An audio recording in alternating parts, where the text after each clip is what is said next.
Dragon Silver, Wizard Gold. Book 1 in the Varthien Saga by Kris Sihto. Chapter 11.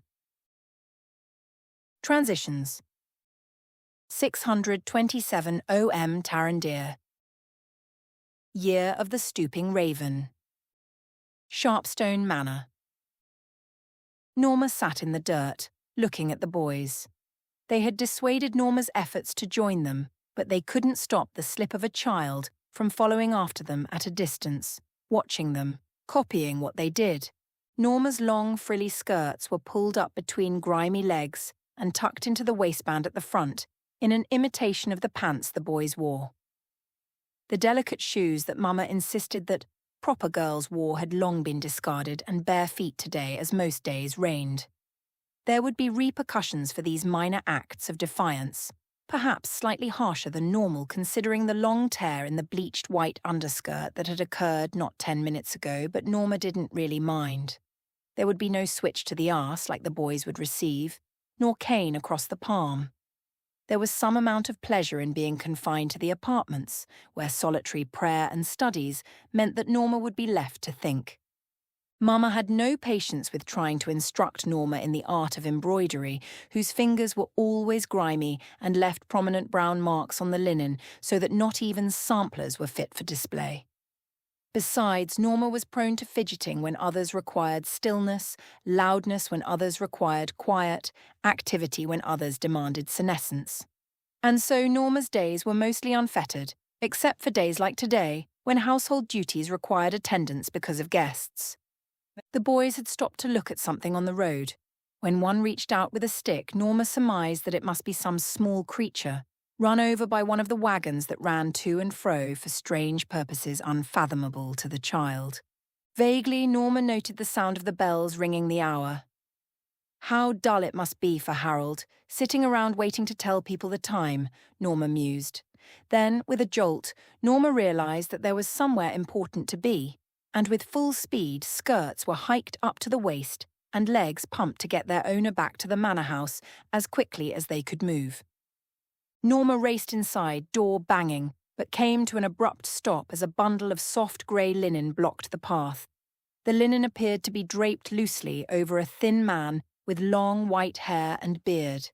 He looked frail, a crooked back and just as crooked a stick holding him up, the grey robes drooping as if they had been tailored for a larger, taller man. 8-year-old Norma noted that the hem was ratty and dirty, as if always trailing in the dust, and the man's bare toes peeped out, almost black from accumulated dirt. Norma's mind twisted and tangled with glee, noticing the trail of muck the man's feet and robes were making on Mama's pristine floors, when a shrill voice cut through the air like a whip. "Norma! What on earth have you done to your gown? Get it out from between your legs at once. Refined women do not tuck their skirts up between their legs, nor do they roll around in the pigsty, as I can only presume you have been doing to get your hair in such a state. Get Jenna to scrub you down at once. I expect you clean and presentable for our guests immediately." Norma ducked instinctively, anticipating the customary clip around the ear, but this time Mama saved her ire for words rather than deeds, perhaps because of the seemliness of the occasion.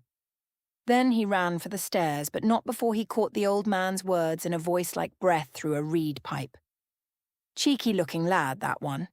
Out scampering with the other boys, I suspect. Norman, did you say his name was? Don't scold him too hard. Our childhood is only a mote in the eye of time. You should not begrudge him the enjoyment of it." A thrill coursed through the child, like an entire hive of bees buzzing inside Norma's chest. The man thought she was a he. Norma, now determined to be Norman, tried hard to hear how Mama responded, but whatever it was, it became unintelligible as the parlour doors closed. Later, after Jenna had attacked him first with scrub brush, then hairbrush, then with mountains of fabric that purported to be a dress, and he joined the evening's extravagance, he concluded that his mother had dared not contradict the old man. He was someone of some importance, the once girl decided, because everyone in the vast room paid him deference with trailing eyes, hushed tones, and slight bows wherever he went. When Norman was presented, the man knelt down to his level. "Ah, the young scamp has returned. Bah! Look at these silly ruffles they've got you wearing, my boy. How's a lad supposed to go tadpole fishing wearing so many layers?" "She's a terror," Mama said beside them with a glass of something bubbly in her hand. "Tadpole fishing is the least of it. I'll never find her a good match." The grey man looked him up and down.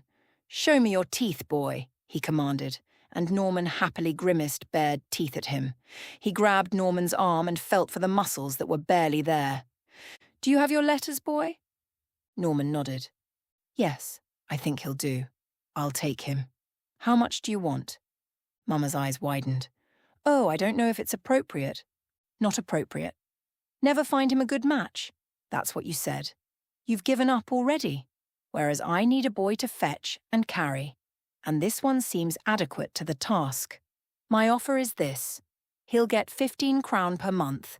You'll get 2, plus the social renown of being able to say your child is apprenticed to the Magus. I'll keep him until his majority, at which stage he'll have a profession, a nest egg, and prospects. Choice in whatever life partners he sees fit, from whatever land he sees fit, and whatever social strata he wishes." Norma studied Mama's face as all this was being said, and he saw her wavering. Then her eyes dropped to Norman's hands, which were, as always, brown with the grime that never seemed to scrub out, with black crescents under each fingernail. Her gaze hardened. "Sold," was her only word. After the party had burned down to sputters of talk and sparks of tired laughter, a dozy Norman was lifted in a pair of arms and placed onto a warm, velvety surface, and a woolen blanket laid over him.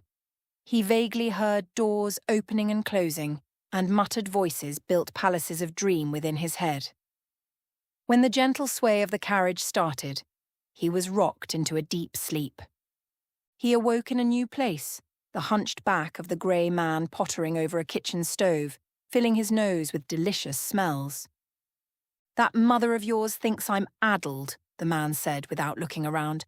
"Thinks I can't tell boys from girls, but it's her whose vision is faulty. She can't see the man you'll grow to be, too fixated on things that dangle or don't. My name is Albert.